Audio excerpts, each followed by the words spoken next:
think we're both doing that. Hi. Hi, everyone. Welcome to our weekly Search and AI show. We broadcast live about everything and anything that is going on in our industry.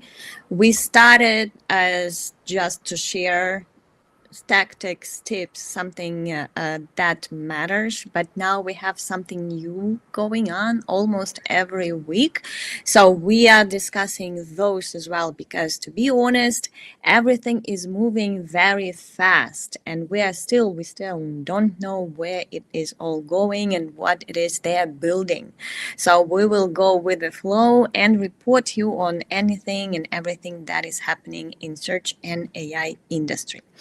First of all, I'm Smari. I have been in SEO for more than 20 years at this point. I have a very diverse SEO experience from being an analyst to being a guest blogger, link builder, I don't know, SEO community manager, brand manager.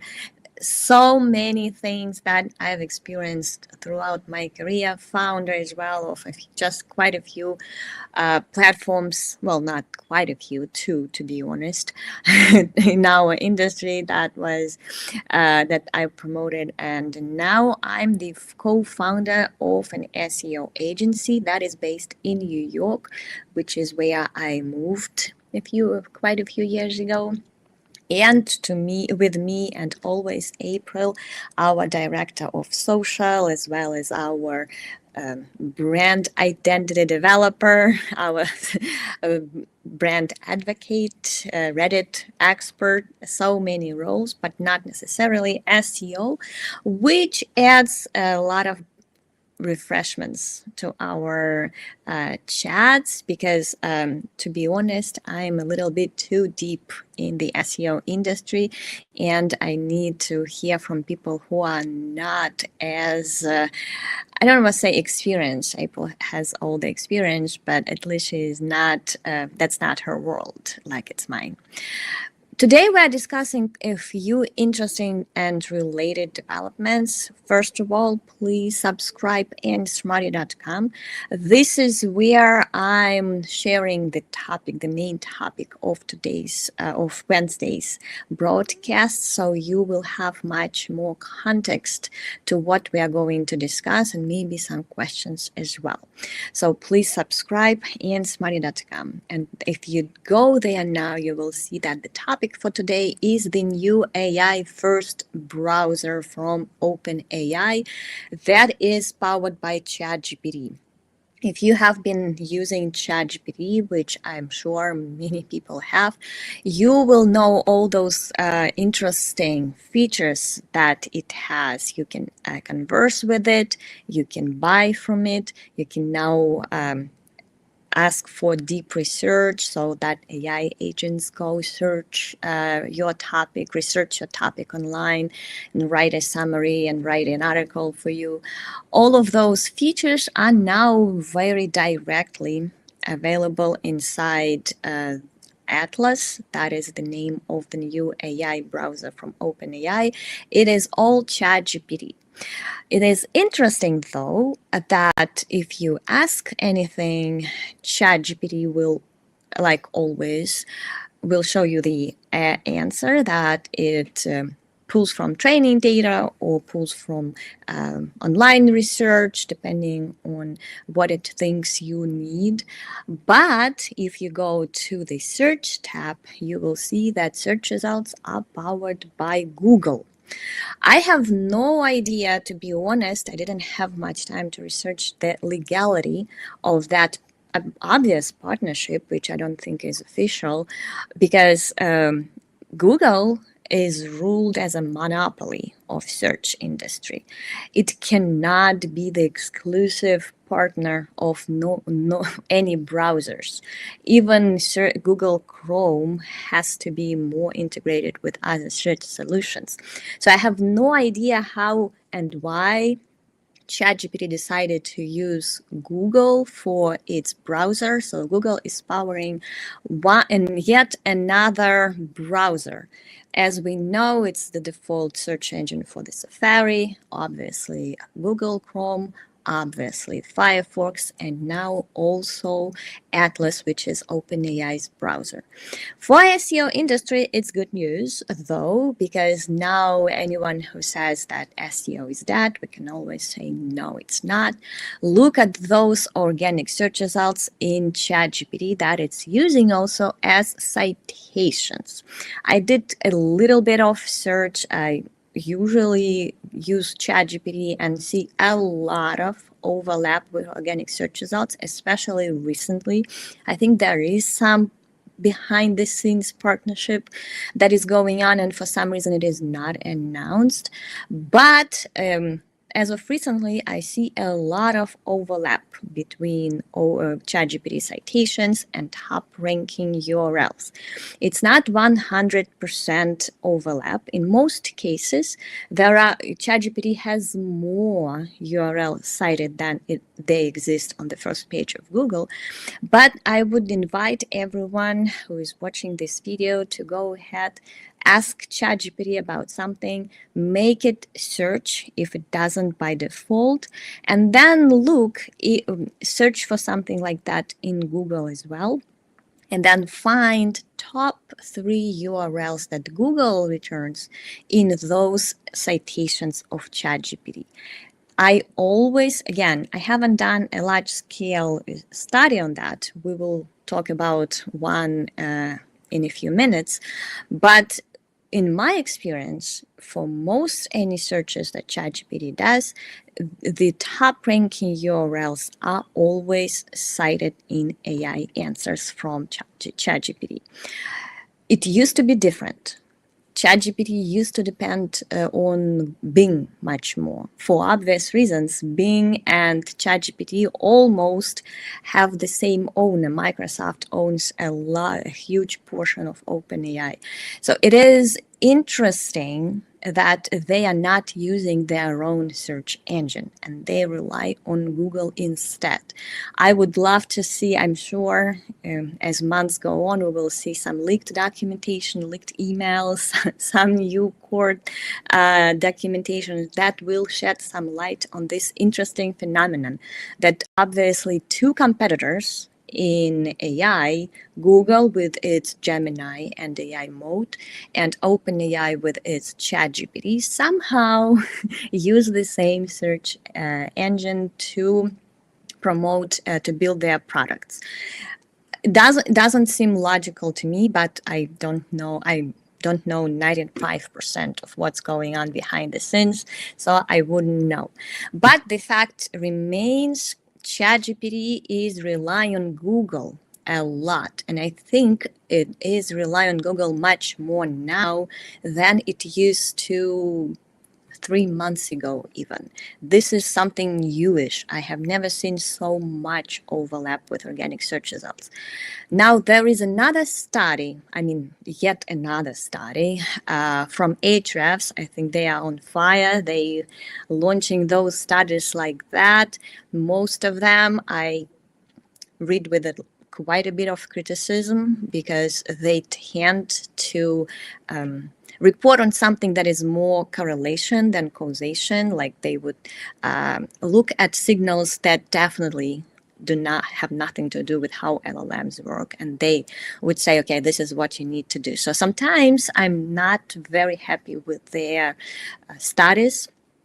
This one, I also covered it on my subreddit. Please join if you want to be up to date with everything that's going on in AI and SEO. It's called SEO for AI. I think it's, if you search SEO for AI Reddit, it will be found in Google very easily. So you can subscribe and see what studies and new tactics and new discussions around SEO for AI exist. I try to make it very, very well curated so that there are not the same questions answered all the time. I try to remove everything that's repeated, that's not relevant. but so it's a very careful curation of everything that's going on in our industry, and I shared that study there as well. You can also search for Ahrefs and see it on top of their blog, I'm sure. So you will see that they did a huge research, and they found that 1 in 3 URLs that are very well cited in ChatGPT do not rank in Google at all. So 60% correlation between rankings and citations they found.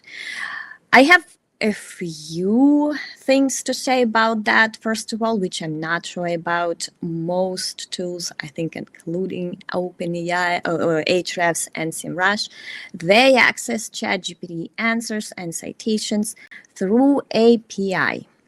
Now, ChatGPT API works differently than it does the interface. I think the interface takes a lot more trouble to do any additional research, to find newer citations, to search Google, and API responses are much more static. So you are much more likely to see the same answers and asking the same prompt through API. If you do that through user interface, you will likely see different answers all the time and different citations all the time. So I have a little bit of doubt as to how real anything we see through API, how much it reflects the actual user experience and user interface responses as well. But that aside, there is one more thing that I've been seeing. Personally, I haven't seen any study on that. I hope someone will come up with a study on that. When I see some interesting URL that is cited in ChatGPT, but it's not ranking, especially it's not ranking in top 10 of Google, even for fan-out queries as well, I start researching first the owner of that website, who owns it, because usually it's some huge brand that owns all the publications under one umbrella. And then I search for OpenAI partnerships and find, in most cases, I find those URLs are coming from OpenAI partnerships. So again, there is no study and no official statement as to how those publications that are publicly partnering with ChatGPT, how they're giving access to ChatGPT for their training data, for their citations, how easier it is for ChatGPT to go through that information rather than search Google. But in many cases, that's what I found. So my question that I don't have the answer for, but from experience, the answer is yes, ChatGPT is almost obliged to cite some of their partners, and I see that a lot. So that would be another test that I would love you to do if you have time, is to, if you don't find the correlation between the URL that is cited by ChatGPT and the organic search results from Google. Again, I'm not seeing as much correlation with Bing at all. Then try to do this little research and find whether that URL is from OpenAI partnerships, which is another interesting phenomenon, because I see that trend a lot with OpenAI. When Google started, it became a huge opportunity for new brands, for small businesses, because you didn't have to be very well known or very even linked to rank in Google for some long tail queries, to build your brand in Google. It's much democratic. Now, what is ChatGPT doing when it's launching new features? It starts with partnerships, which limits visibility of small independent businesses a lot. And this is another example. We saw that they are working on their shopping features, and instead of launching the open source, easily used open source platform platform right away. They started with partnering with Shopify, with Etsy, with Walmart now. So they are the first adopters are big brands. Same here. Instead of giving access to real bloggers who write about real experiences, they start with partnerships with huge publications that may or may not have the required experience and expertise people would appreciate when they ask questions. This is not a good trend for the future of small businesses. That is something we also discussed on my subreddit. The opportunity for small businesses is still there. Like I said, I think you can use nsmart.com and look through previous episodes when I was talking about getting very detailed, getting very direct about your product positioning and very descriptive about your products as well. Try to imagine people conversing with ChatGPT or AI mode and asking questions not about just product recommendations, but about their needs, their problems that your products may be solving. Get very detailed on your website and outside of it as of what you are doing, which problems you are solving, which your product specifications and use cases. The most important thing is make sure you list use cases when your products are going to be useful. There is still a lot of opportunity in those little narrow niches that you can capture. But the bigger picture is that ChatGPT or OpenAI is working with bigger brands, and that's how it is launching features, which is a little bit upsetting, and let's say it's not a good thing to do. Another thing from Atlas that I've noticed, we go back to ChatGPT browser, OpenAI browser, is that first it searches Google.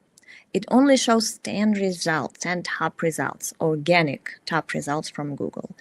Going back to how Google removed the parameter that allowed you to see 100 results per page, it killed a lot of rank trackers. It killed a lot of visibility from page 2. And another thing here is that ChatGPT is also mostly showing top 10 results. So we are limited. It's almost like you on page 1 or you are nowhere at all, which basically has always been like that. But at least we saw the opportunities from page 2. Now they are almost non-existent, which is sad. Again, not a good news. You have to go for long tails. I think that longer search queries have a lot of opportunities still. Local businesses are still okay as well. Publishers, not so much, because who will click to search results to click anything? We don't know, but I would assume very few people. AI mode, by the way, there are like 3 or 4 concurrent studies on the clickability of AI mode, how people actually click those citations in AI mode, that is like Google's ChatGPT interface. And it found like 95% of people conversing with AI do not click anything. So it is, if AI mode becomes a default tab, that is going to be a huge hit on traffic as well. Atlas, I assume, would not do well with clicks as well, because it gives answers by default. If you want to search, you have to search in a separate tab, and then it will be Google results for now. Also, it suggests prompts. When you start typing something, it will suggest you what you are likely to want to ask about. I think prompts will become more predictable. I think Perplexity is already doing that. Google Chrome was trying to do that as well, to suggest follow-up questions that you can research in AI mode. So everything, the trend is that people will see prompt suggestions, and that is going to give marketers some insight as to what people are searching, prompting in ChatGPT. The prompts will become much more predictable, which is a good thing for marketing for sure, because we do need some predictability visibility here, like keywords, search queries. We almost always know what people are likely to search. With ChatGPT, it's always a mystery unless you have thousands and thousands of dollars to pay Profound or similar web that may have that inside. But again, I'm not sure how reliable that is. With suggestions, I hope we will soon have some prompt research insights that we so much need to understand how people converse with ChatGPT to find us. So those are all the news. The takeaway here is SEO is alive and well, because Google is still everywhere your customers are, regardless of which browser they are using. There is Google search by default there, which is good news for SEO, but a little bit upsetting for me personally, because for like 20 years I've been doing SEO.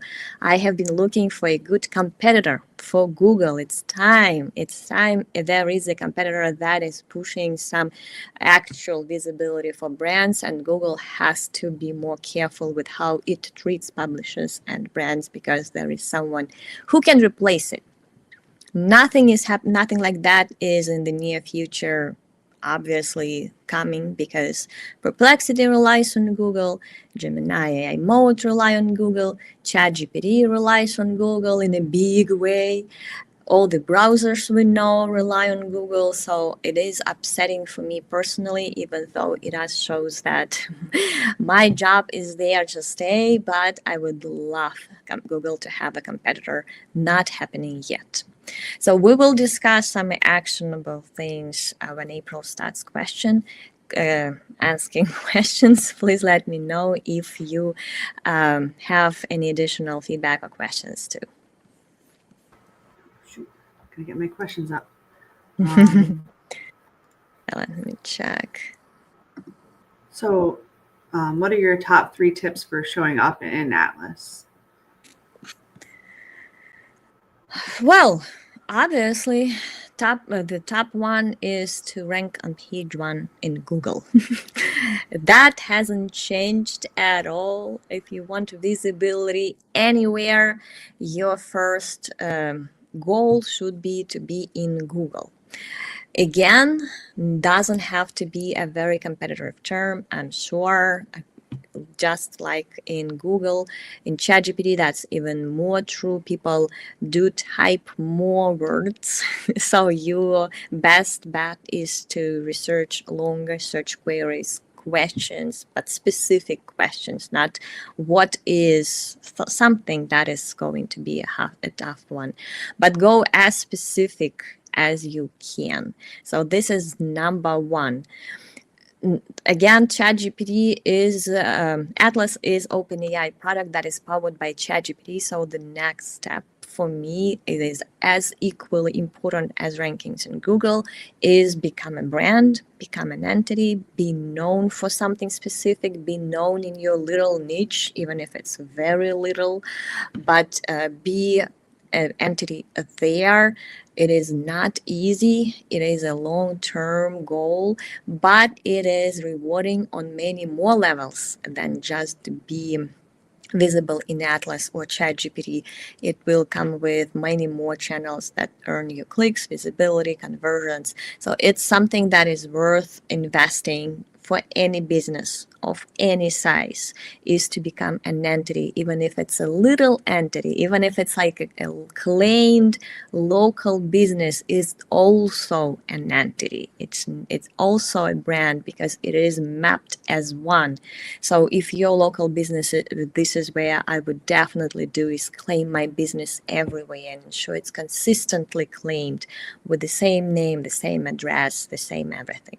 So those two are top. And for number 3 would be, I don't even know. Those two are definitely something that you need. It has a lot of tactics for each of those. It's very high level and strategic answer here. Ranking Google, become a brand. 2 things that have always been for the time of existence of SEO. Those 2 have always been the most important important things for online visibility, and that is not changing. Unfortunately, neither of those is easy, but definitely key to any kind of visibility, including ChatGPT and Atlas. Question from Julie. What can SEOs do to make up for traffic lost in zero link answers? First of all, and that's what we are doing as a company as well, that is going cross-channel, develop more channels for visibility. Doesn't have to be just Google or just ChatGPT, which is far from being a very consistent traffic or conversion channel, but we still hope it will get there. So it's number one is discover new channels. They can be different from business to business, depending on who you are, consumer to consumer, business to business, your topic, your industry, your niche. Those are very. Sometimes it's Reddit. Sometimes, well, in most cases, it's Reddit for sure. In some cases, those are niche forums that you just need to become a well-represented entity and resource. Sometimes it's, I don't know, Pinterest, Instagram, TikTok, depending on what you're doing and where your audience is. This is time to diversify your channels. I would say this is even 2 years ago was the time. So today it's a little bit, if you're not still doing that, you're a little bit behind, but it's not too late. So I would definitely go and start developing other channels. On the other hand, and that's what I've always been saying as well, and that has not changed, is if you develop something internal, is it newsletter, email list, community, some way to get your current customers back on a regular basis, develop brand ambassadorship, something like that. You need to make sure you have something internal to rely on if any of your channels disappears. I know, and this is hard truth, but I've seen that so many times. Google is not the only channel that comes and goes, Google traffic. I just saw on Facebook that one of our biggest industry reporters, I think I would say biggest, Barry Schwartz, lost his Facebook page that is many years old, has had a lot of members or subscribers or fans, whatever they're called these days, followers, and did nothing wrong. It was suspended for no reason. There is no way to tell why, and there is no way to appeal. So the hard truth is that you can lose any of your channels just like that. And after many years of being a marketer, I can tell you that there are very few things you can do if you go through suspension or negative competitors attack that can also ruin your business. Competitors can attack you with negative reviews, with negative backlinks, with anything. So any of your channels is very fragile. And that is something to keep in mind. It's not just Google that is leaking clicks right now or can penalize your website or, like, I don't know, helpful content that can ruin your organic visibility. It's everywhere. Any channel can be lost for whatever reason. TikTok can be penalized in one country, for example. You can lose your pages. You do not own those pages. And you can use your Reddit account. You can lose your Facebook page or Instagram account. It can be hacked. You would not believe how many Instagram accounts I lost through just people hacking into them. At some point, I don't even know how they are doing that. But there is no way to get them back. Trust me. I tried sending pictures to Instagram. I called them or whatever I did. Nothing could help revive it. So for whatever reason, you will lose one of those channels or maybe more. The answer there is, first, to not give up and build more. And 2, don't forget to build something that you can control and own and back up for at least. This can be on-site community, on-site forum, newsletter, something like that you can rely on if anything happens. People who can support you not just financially by being return customers, but also go to Reddit and defend your reputation, or participate in your new venture, or do something like that. It is very important to diversify while building something that you own and do not depend on too much with others. With that, on this bright note, I hope you did learn something new today. Join us next week, Wednesday, 1 p.m. EST. It is going to be either another huge update from the industry or something newsworthy. If nothing happens, I always come up with something actionable, some cool new trick that you can use to adjust to this very fast developing industry that we have to keep an eye on. Nsmarty.com is where I will announce the topic next week. Please subscribe, follow us everywhere, and see you next week at 1 p.m. EST. Thank you so much. Bye, everyone.